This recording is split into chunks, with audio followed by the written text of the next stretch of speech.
We're waiting.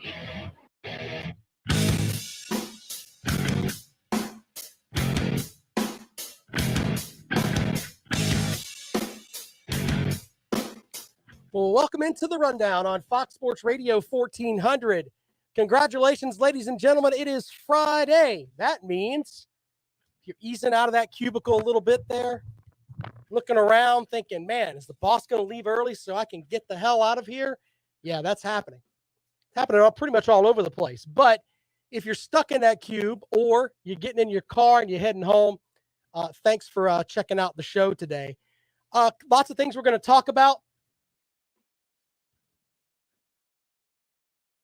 including Commissioner Sankey for the SEC has basically said, we will not be the Jerry Springer show of college football. We're not going to do it. So, according to several reports, he has basically said, I don't want anybody commenting on the stuff that happened yesterday. Of course, yesterday, we're talking about Jimbo Fisher acting like a child because Nick Saban expressed his opinion and he didn't like it. It was very rich of Nick Saban to do that too, by the way. But the point is that he said some things yesterday that, earlier this week that, as far as Saban goes, that may have come across as, all right, it's not good. And then all of a sudden, here's the problem that I have. Nick Saban had decided to apologize for singling anyone out on NIL stuff. You know what? Here's my thing with that. Nick Saban's won, 7 national titles, 8 national titles, however many national titles it is. He's won a ton of them. He has won the right to speak and have his opinion out there on how college football is. He's considered a gentleman of the sport. I mean, I don't get that. I don't get where any of that, why people are upset that this gentleman of the sport was expressing his opinion. I mean, hell, even Jimbo Fisher, he loves him some Nick Saban. The hypocrisy is a joke. Oh, that's not the right clip. Oh, here it is. Where did all my stuff is moved around on my board today. Here we go. I think, first of all, the consistency in which he goes to his job. But, Nick, deep down, I mean, he's fun to have conversations with. I mean, he's just a very down-to-earth, good guy who cares about people. Yes. Yes, he loves him some Nick Saban until Nick Saban basically called him out a little bit. Then he didn't like it. But you know what? Let's stop and think about this for a second. I think that when you step back and look at it, we're looking at the press conference that he had yesterday. And he had that press conference. You know why? He didn't have it for us. He didn't have it to talk to Nick Saban. He did that for the Texas A&M fan base. He did that for them because they heard what Nick Saban said, and they looked at him and they were like, hey, you going to respond to what this guy said? We're paying you a hell of a lot of money to try to beat this guy, and you're going to let him just kick dirt in our face? He did that press conference for the Texas A&M fan base. That's what he did it for. Now, this is a fan base, by the way, that has little brother syndrome. They want to be Texas so bad, which is why they left the Big 12. And they thought the SEC was going to look out for them, and they didn't. The SEC's like, oh, come on in, Texas. They probably didn't even let them have a vote. Because if they did, Texas A&M wouldn't allow that to happen. But I think there's a lot of little brother syndrome there with that fan base. And Jimbo Fisher had to go and feed that. Sancho says Rob has never heard of coach speak. All right, you think that yesterday was coach speak? You think him calling him a narcissist was a coach speak? You think him saying somebody should have slapped him was coach speak? No. I came from his soul. So, yeah, I'm not buying that, Sancho. Jay in the chat room says Jimbo is a career politician that was too corrupt to go into politics. Yeah. Is he going to be the next Tommy Tuberville that goes out and gets himself into trying to be a senator? That might happen. Of course, phone lines are always open for you at 803-978-1832. Let's go out to the phones. Welcome into the rundown. Good afternoon. Hey, Rob, Scott from Hartsville, man. What's happening? Hey, Scott, what's up? Just left the Clemson softball facilities after a great win today. Those Valerie Cagle is an amazing player. But anyway, go ahead. What you got? Deion Sanders said he was going to come out and refute what Saban said, but evidently he didn't do it. I mean, I read what he said. I've got Deion Sanders comments, and we'll get into that. But he said, "quote I still love him. I admire him. I respect him. He's the magna cum laude of college football, and that's what it's going to be because he's earned that. But he took a left when he should have stayed right. I'm sure he'll get back on course. I ain't tripping." Now, if what's his name, old Jimbo Fisher would have done that, yeah, we wouldn't be even talking about this. But look, nobody denied it. No, of course not. Nobody denied anything. They're not denied it. I mean, Deion Sanders is like he was, he's going to come out today and put somebody in their place, but the kid got $1 million to go to Jacksonville State. Allegedly. Well, you seen the tweet.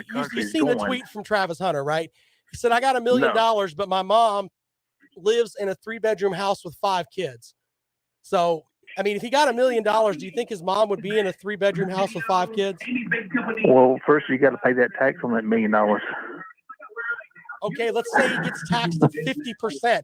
He's still got $500,000. I mean, oh yeah, I think he got the money. There's no doubt in my mind he got that money. I think all those players at Texas A&M got paid to go to. I mean, but that's what the court system did. Sure. The court says it wasn't good enough that these kids that were coming from these backgrounds that we're coming from were getting free education. That wasn't good enough. Right. Then they started getting the stipends, then the big apartments, then they started building these mega complexes for them, and that was never enough. And now you have what you have. There has to be some sort of. They're going to pay for him. There has to be some sort of reform. I don't know what it's going to be, but they got to figure that out. Because right now, the way that it is, it's just not going to work. It's not. They can't do it now. It's impossible to put put that genie back in the bottle. Well, there is a way to do it. You have a new governing body that's not the NCAA that can come in and actually hash teeth and will monitor programs and make them do what they're supposed to do.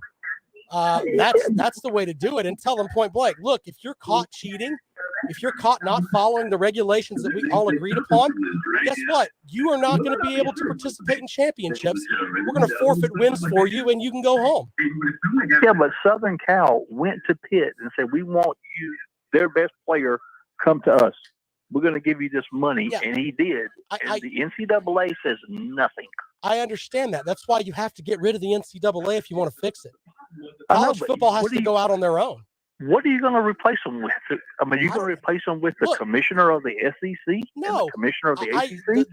The first person I would go to Steve Spurrier. Because Steve Spurrier is a guy that, in my opinion, is a stand-up dude. And tell him, look, we need you to be the sheriff here and rule with an iron thumb. And then surround him with people that understand legislation and understand the law and everything else, so we don't have issues like North Carolina where they can just say, hey, I'm going to sue. That's what you got to have. And then go from there. Yeah, but the player has the power. Now, the player can go to the school and say, if you don't play me, I'm going to sue you. Yeah, we'll see on that, man. And then the school has to say, hey, am I going to go to court and battle it out with this kid? I'm just going to let him play. I'll let him play.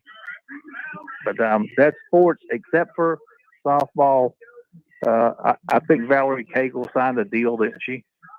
But the girl who pitched today, she was fantastic too. But great facilities here at Clemson softball. It's my second visit. All right, man. Hey, I got to move on, but I appreciate it, man. Have a great day. All right, there we go. One more call here. Welcome into the rundown. Good afternoon. Hey, it's Big Barney Ross. I wanted to call in and comment on two jabronis, Jimbo Fisher and Nick Saban, doing a smear campaign like both of them are running for the same political office. Meanwhile, Mark Stoops has performed another miracle, ladies and gentlemen. He's reached for a higher power. We have sent bourbon to the Pope, and he has blessed it, and he has blessed our football team. And I just want to be the first to say that we're getting the big blue wall band back together. We're on a mission. And the last thing I can say is, we'll see you in Atlanta. Big Barney Ross. I'm out. I mean, I want to say something like it's 106 miles to Chicago, full tank of gas, half a pack of cigarettes. Mark Stoops is in the back with his bourbon, and we're all wearing sunglasses. Thank you, Big Barney Ross, for talking on the show today. Billy says in the nursing home today that it's orange Jell-O. Awesome. Way to go with that. Jay says, which gimmick will last longer, Jimbo's lies or Tennessee's offense?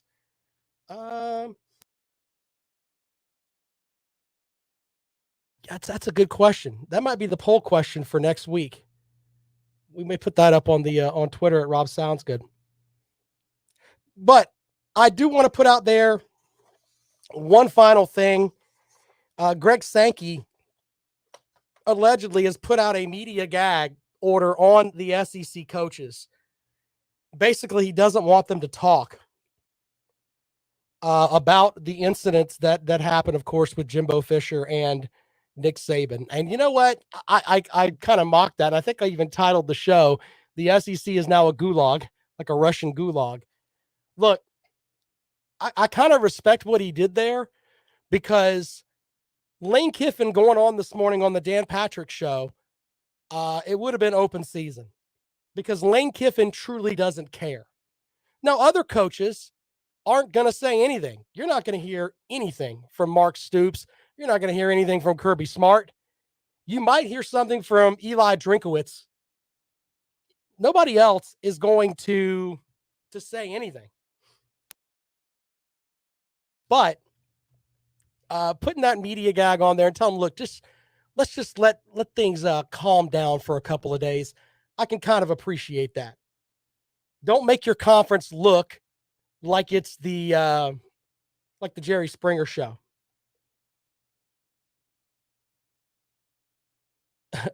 Sergeant Stetson Bennett IV says, when Jimbo loses by 30, everybody's going to laugh. I mean, you think that Nick Saban's not going to have that game circled? Just saying. That game was already circled because they beat him last year. That happened. And because of that, now it's going to be even worse. Oh, you ran your mouth. You don't want to talk to me. Okay. Okay. Anyway, Mike Leach would probably lose his mind too if they asked him about it, if he knew what planet he was on. And Billy says Saban apologized yesterday. Yeah, I completely get that. It was after the show though. So yeah, there's that. As people are calling me when I'm in the middle of the show. I don't want to talk to anybody right now. All right, I have other things we're going to get into today. There was I got to hit on this really, really quickly for just a second. I tweeted this out this morning at Rob Sounds Good. The big thing with ESPN right now, ESPN, if you're in the South, they don't care about you. You want to know why? Because they're putting out, I don't know if it's 17-hour documentary or not, but I do think that all they care about are the people in New York and Boston and the quote-unquote woke crowd of this country. They're more about being politically correct than anything else. But here's the big thing, though. They're doing a whole documentary on Derek Jeter, and bear with me just a second because I've got college football stuff we're going to get back to, but I wanted to put this out there. I tweeted this out this morning, and I made a lot of Yankee fans upset. And you know what? I really don't care. I said, if ESPN is putting out a 17-hour documentary on Derek Jeter, it should cover the following: Mariah Carey, fruit baskets, the herpes tree, and steroid stories with A-Rod. The rest of it is nothing but propaganda from the New York Yankees that no one outside of New York cares about. You talk about a network that is just getting to a point where they only want to cater to New York, Boston, and LA. They don't care about you at all. And that's why they're putting out this documentary that Derek Jeter has the full, he gets final cut on it. So it's just basically, I wanted to be a shortstop for the New York Yankees when I was a kid, said every person ever. Okay? But that's what they're going to do. They're going to show you pictures of Derek Jeter when he was a kid, and then they'll talk about, oh, he was the captain, even though in reality, if you look at numbers and defensive range and everything else in baseball, Nomar Garciaparra was a better shortstop, and I'll stand by that. Okay? But Derek Jeter was quote unquote the captain. And the only thing he did was give herpes to a ton of people. If you don't like that, look it up. It's just the way that it is. 803-978-1832, 803-978-1832. I'm at the point now with ESPN that it's like, just show us the games and shut up. We don't want to watch your ESPY awards. We don't care about your documentary on the Yankees. We don't care. We don't care. I want to hear about these parties that he had where you had to turn in your cell phone when you went. I want to hear about the fruit baskets that he gave women and had them set up like, here, take your fruit basket and leave in the morning, that kind of thing. I want to hear about that. I want to hear about him running around with Mariah Carey. And you know he has steroid stories with the stuff with A-Rod. Jay says that pic of him kissing himself in the mirror was disturbing. That was his Madonna fling phase. That guy got around. Let's just leave it at that. Leave it at that. That's why I said the herpes tree. Go and look it up. It's out there for you. I may post that on the blog page. I may do that. Anyway, I do have an interesting article here that we're going to put up on the bookcase of accountability. This is on the projected first loss for every team in the SEC. Their first loss of the season comes according to on this date, according to 247 Sports. We'll get into that when we come back. Of course, you can follow me on Twitter at Rob Sounds Good. The Yankee fans that were yelling at me, my DMs were hot. Why would you say that? It's like, then they're like, do you really think that that Derek Jeter was doing steroids? No, but he was sitting right there in the locker room next to A-Rod, who was, and I'm sure there were some stories that were out there. That's what I'd like to see. You want me to watch that, ESPN? Put that out there. I don't care about him out there playing on the field. We all know that. You've set that up and played that 8 million times already. It's ridiculous. 803-978-1832, 803-978-1832. This is The Rundown. You're listening to Fox Sports Radio 1400.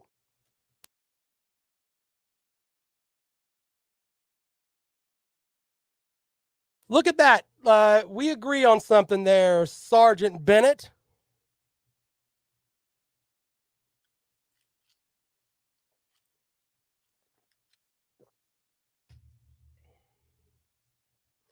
Oh, I didn't know that woke would offend Alan. My bad.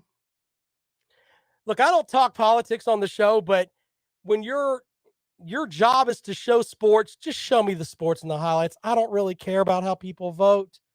I don't care. Yeah, please do that, Billy.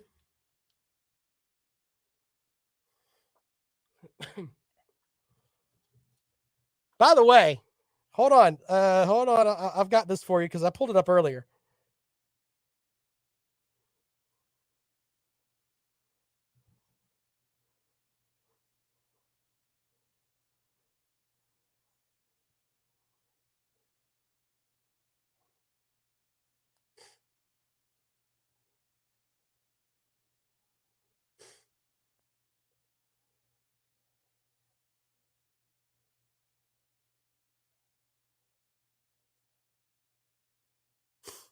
So the Derek Jeter herpes tree.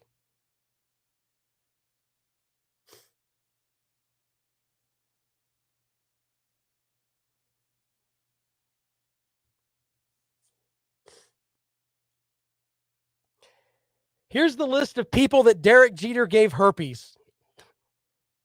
This is not a joke. Mariah Carey, Jessica Alba, Scarlett Johansson, Jessica Biel, Vanessa Minolio. I don't know who that is. In addition to that, and all women are like, oh, that just happens and blah, blah, blah. Yeah, well, guess who else? Justin Timberlake ended up with some of them too, so he's probably got the Derek Jeter herpes too. Derek Jeter is an absolute, just deplorable human being. I'm the captain. Get the hell out of here. You're the king of the herp, dude.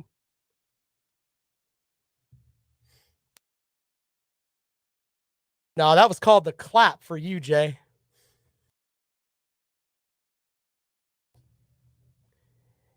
Eight 803-978-1832, 803-978-1832. That is the number to dial if you'd like to join us here on the Rundown this afternoon on Fox Sports Radio 1400.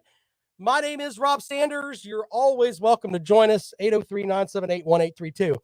All right, so this, ladies and gentlemen, is the projected first loss for every team in the SEC for the upcoming season. When will they lose that first game?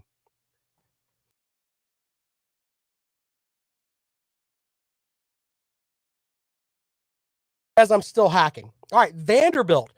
They project their first loss to be to Wake Forest on September the 10th, even though they think traveling across the globe to play Hawaii in week 1 has its own challenges. They think Vanderbilt's going to beat Hawaii and then lose to Wake Forest on September the 10th. For Mizzou, they think their first loss is going to come on September the 10th against Kansas State. Deuce Vaughn may run all over that Mizzou defense. We shall see. We shall see. Mississippi State, their projected first loss of the season is at LSU. That is on September the 17th. You know, that's that game I think that Brian Kelly really needs at the beginning of the season there. He's got to have his stuff together for that game. If they drop that game to the Pirate, oof, that's not going to be good. They project that their first loss will be September the 17th.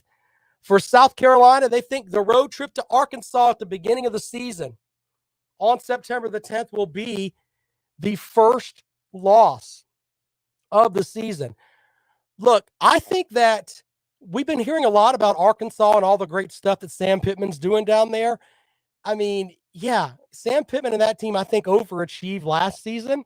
If they overlook South Carolina and Spencer Rattler goes down there and throws for 300 plus, and South Carolina comes out with a win, wow. You talk, Columbia might be set on fire for that.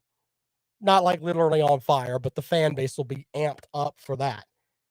Heading into that Georgia matchup the following weekend, if South Carolina gets the win in the opener against Georgia State and then goes down to Arkansas and wins, oof.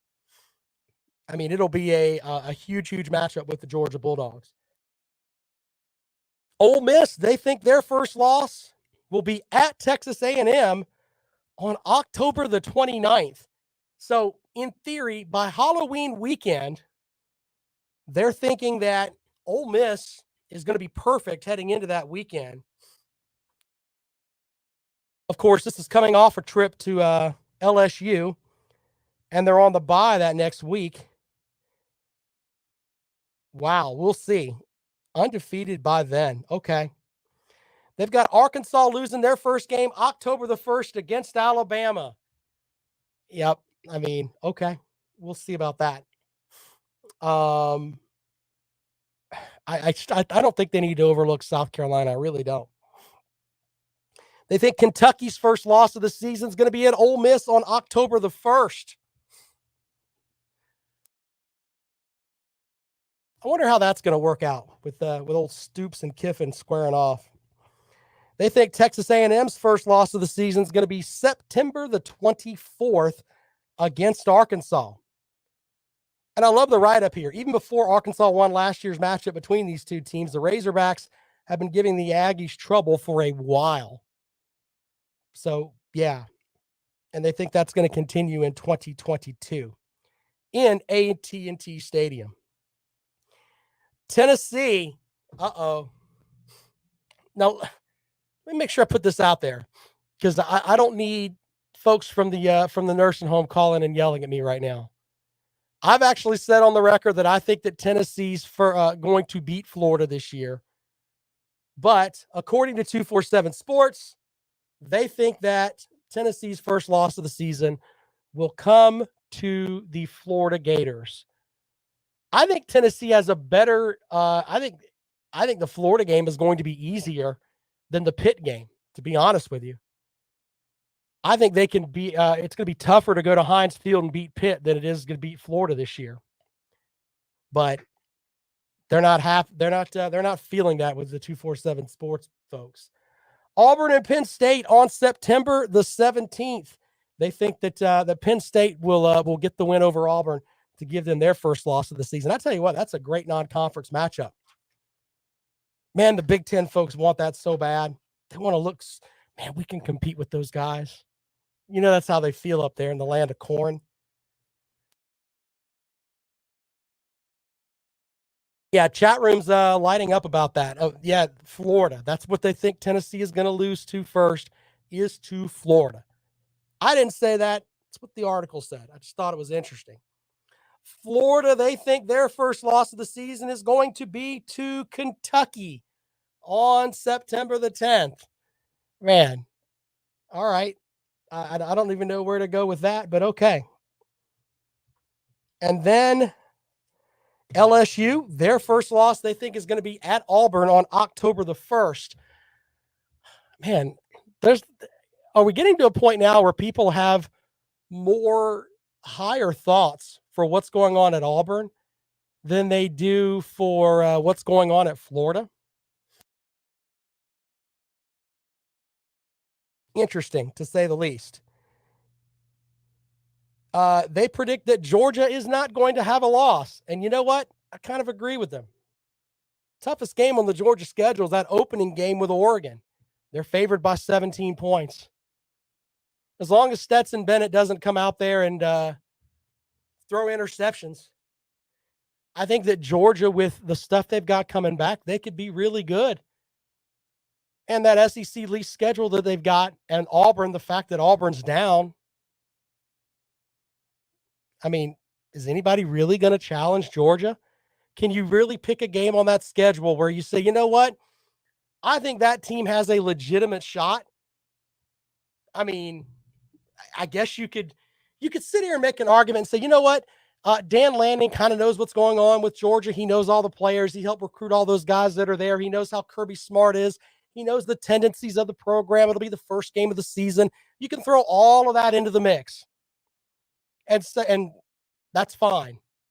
But in the end, are you thinking that Bo Nix is gonna come to Georgia in Atlanta and throw on that Georgia defense again this year, even though they're having to transition with some new guys? Do you think that he's going to come here and do that? I don't think so. I really don't. In fact, you can make an argument that South Carolina is the second toughest game on that schedule. Prove me wrong, Georgia fans. Brandon says they have to play Tennessee and Auburn. Okay. I have to look. Are they playing Tennessee at Tennessee? I may have to think about. I may have to reshape that. I can't remember if they're playing at Tennessee or if it's at home with Tennessee. Help me out with that over there, chat room. I appreciate it. And finally, they think that Alabama's first loss of the season is going to come at Ole Miss on November the 12th. Well, I tell you what, Lane Kiffin will, if he can pull out a win at home on November the 12th, he will be he'll be tough to deal with. Aaron says Tennessee is in Athens. Well, there you go. I think that Georgia wins in Athens, and then I think the game on the road at South Carolina will be tougher than playing Tennessee in Athens. Just my opinion. I could be wrong. All right. What do you think about that? We'll take your calls on that at 803-978-1832. 803-978-1832. That's the number to call if you'd like to join us here on The Rundown, right here on Fox Sports Radio 1400. Of course, around the world on the iHeartRadio app. Feel free to give us a call. We'll be back in just a moment on Fox Sports Radio 1400.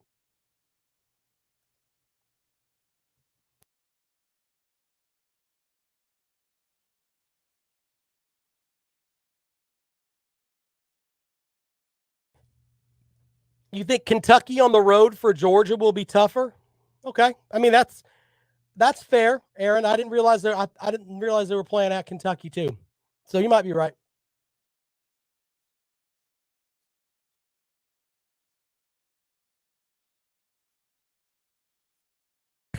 That's crazy, Big Barney Ross.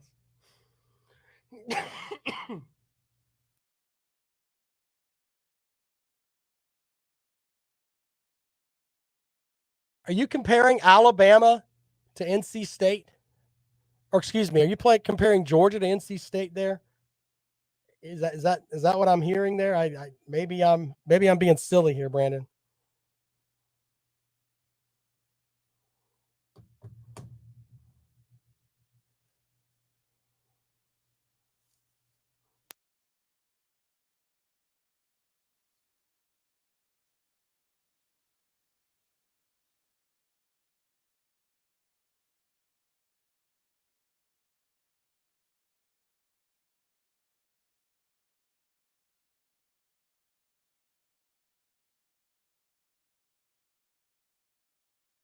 I read that. I mean, why would you not send the Pope bourbon? Why not?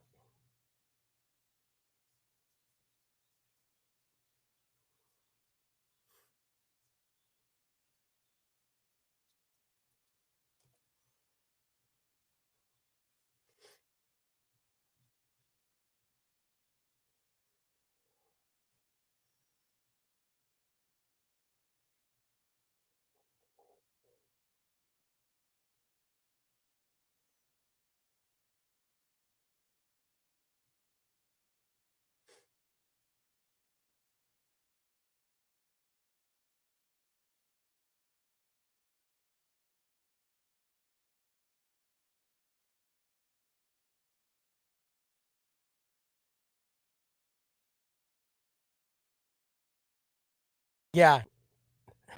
I wonder if they have one of those little sushi bars there like they have at the Kroger by my house. Would you like some sushi in Kentucky?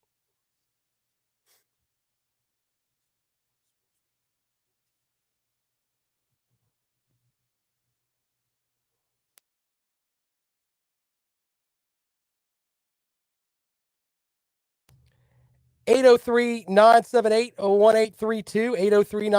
803-978-1832. I wanted to bring up a couple other things today before we get out of here. As Jay is mocking me here, saying, I'm listening. It says, I'm listening but working, so I don't get that mid-show carb crash he gets from me. Okay. Thank you, sir. Big Barney Ross says, I learned you never eat seafood in the mountains. That's a good point, too. All right, so here's the thing. This coming up in the next week, the big story that you're going to hear is going to be about Deshaun Watson. Several of the women that accused the new Cleveland Browns quarterback of sexual misconduct are being interviewed by HBO Real Sports with Brian Gumbel. The network announced in a press release, according to a tweet from the network. Tuesday's episode of Real Sports will have Soledad O'Brien sitting down with several women who've accused Deshaun Watson of sexual misconduct for their first ever national TV interview, per an HBO press release. Of course, Watson was acquired by the Browns after the season in a trade with the Texans. Watson has begun interviewing with the NFL investigators after being accused by more than 20 women of sexual assault.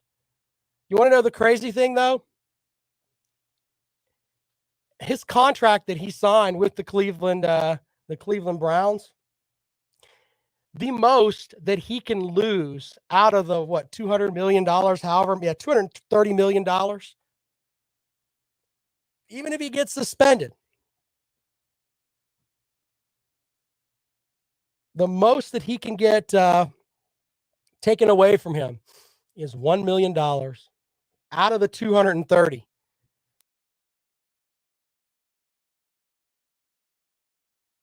So once again, it comes back down to this. Yeah, no criminal charges are being filed against him, but the way it works, the way it looks, it's just not good right now for the image of Deshaun Watson. But he's going to have to sit back. It's not like he can go on the offensive, or he'll be told not to go on the offensive. But these women are going to come out and they're going to put out the allegations of things that happened to them when Watson was doing these massages with them. And Watson apparently said there was at least one woman that left in tears after a massage. Now, he's kind of admitted to that. So I wonder what happened there.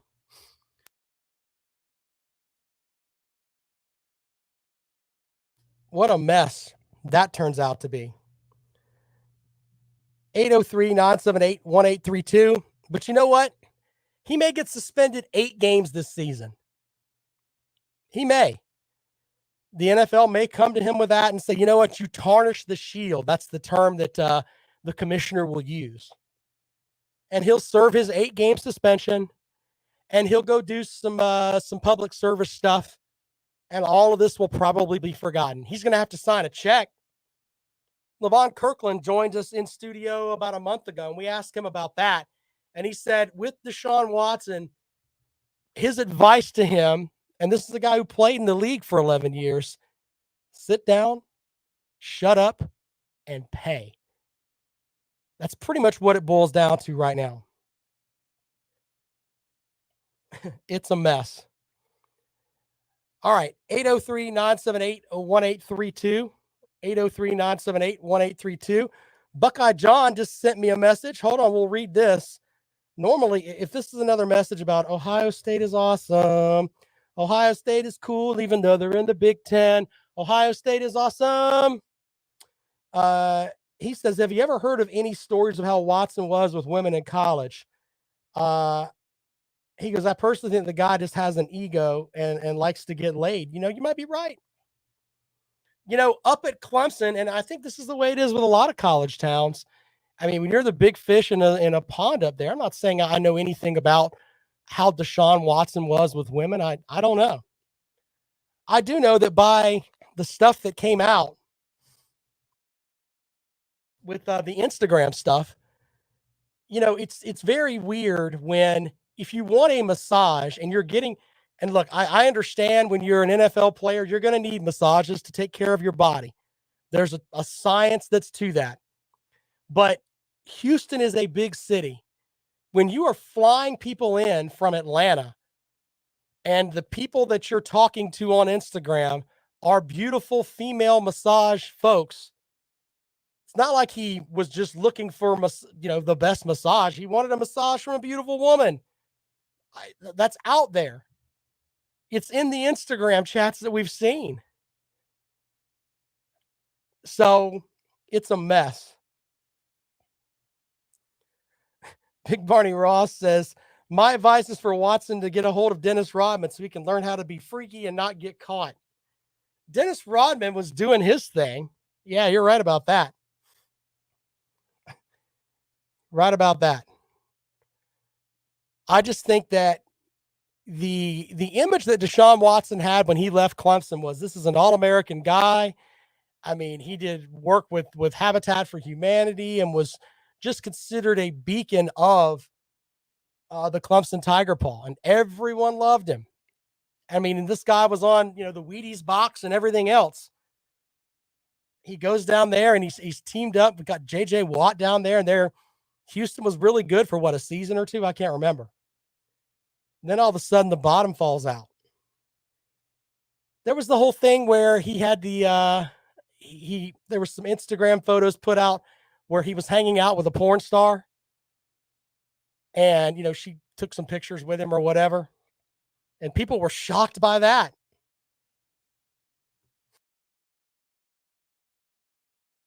I don't know. But next week, that's what's going to be dominating the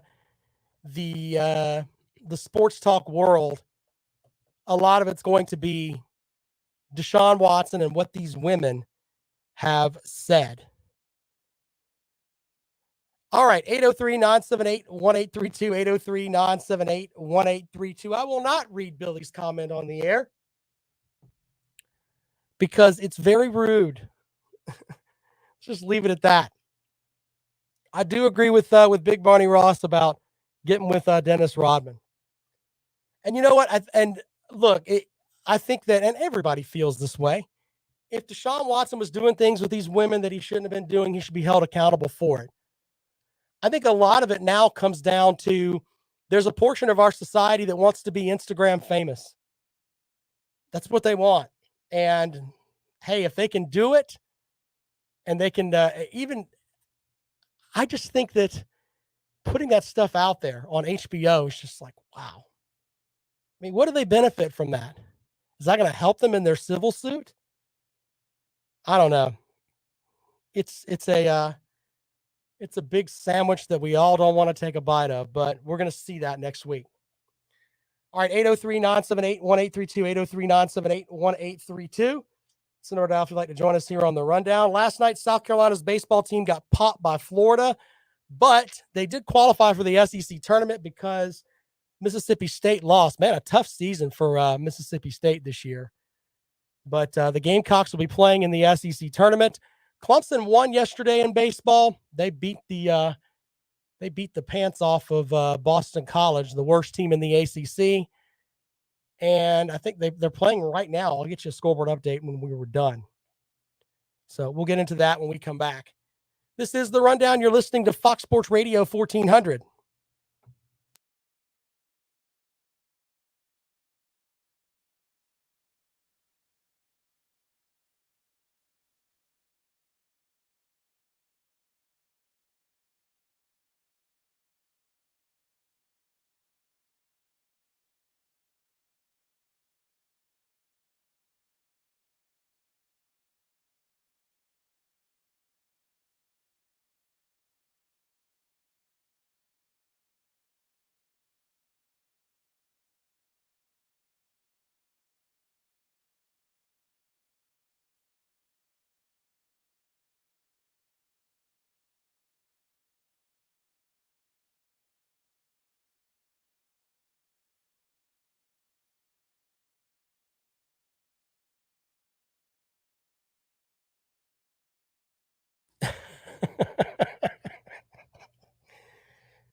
Yeah, who is it, Big Barney Ross? I'd like to hear this.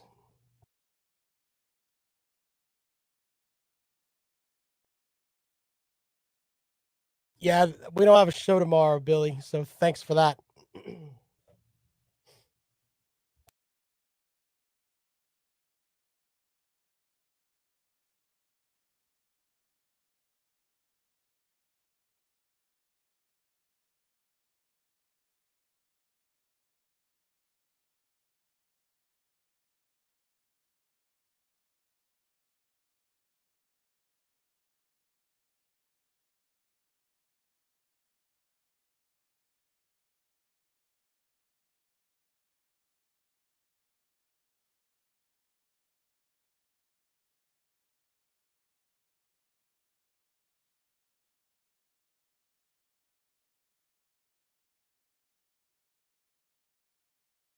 Good for her. Leave if you get the money. Why not?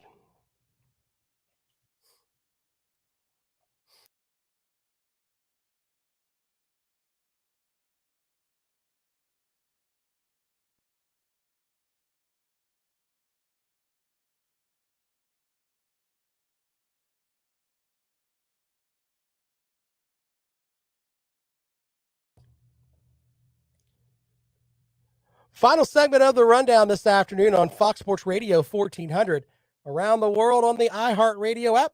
I'm Rob Sanders. Thanks for joining us today as we get you set up for the weekend.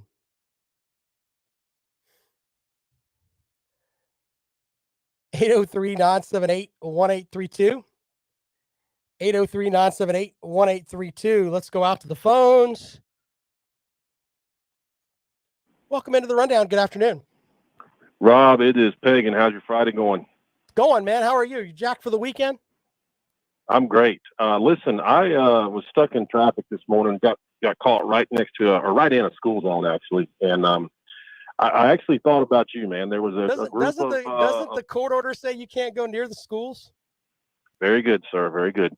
I actually saw a group of young ladies who let's just say they clearly probably got more attention from the guys than the group of young ladies walking about 40 yards behind them. These other young ladies were just unfortunate in the way that they looked. And I'm not talking about like borderline. I'm talking about like bowling shoe ugly, like Hillary Clinton / Trevor Lawrence ugly here, right? And I got to thinking, I was like, that's Rob. He's the leader of the ugly girl cult. He any little blemish, any little microscopic blemish on those pretty girls' faces, they're so quick to point out, aren't they? They're just seething with anger and jealousy and resentment that they don't look like those girls. They think those girls got it so easy. Nothing ever goes wrong for them. Everything goes their way. That's you with the SEC. I don't know what you would talk about if it wasn't for the SEC. I talk about all kind of stuff. Have you not been listening to the show today, sir? I just did an entire segment on Deshaun Watson being a sexual predator. Maybe you should try listening a little bit, sir. Where did Deshaun Watson play? He wouldn't play in the SEC, did he? I don't remember. I did talk about that. I mean, but anyway, go ahead. What's the title of the show in the thumbnail on YouTube? The title of the show is "The SEC is a Gulag," and that's because the commissioner doesn't want the conference looking like the Jerry Springer show, so he muzzled his coaches, which I personally think that was really good. So so you don't talk about the SEC all the time, but you title the show. That is the number one trending topic in sports today. Do you don't want me to talk about what the big story is today? Well, sure. I just want to be honest about your jealousy and just sheer rage that the SEC is always the center of attention. I have absolutely no jealousy or rage at all. I am a very well-balanced human being. I don't know what you're talking about. You don't think about it when you're sitting there at the YMCA. Well, I mean, would you be talking about like the cumulative GPA of Wake Forest's starting defense if it wasn't for the SEC? What would you talk about, honestly? I mean, I have several other things that I could talk about. I could talk college baseball. I could talk about all kinds of things. I'm a very rounded individual, and it's not just in the shape of a circle. What conference dominates college baseball? I'm just curious. I'm not really up on college baseball. I was actually talking about that, and Mhm. I'm going to give you a score from last night.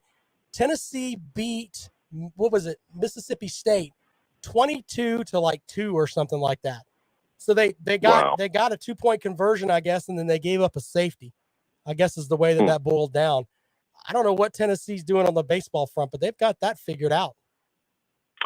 Yeah, no, all kidding aside, I am afraid that this little spat is going to snowball, and we're going to see overreach by the government eventually. I think this may be the boiling point here over all of this. Well, let me ask you this.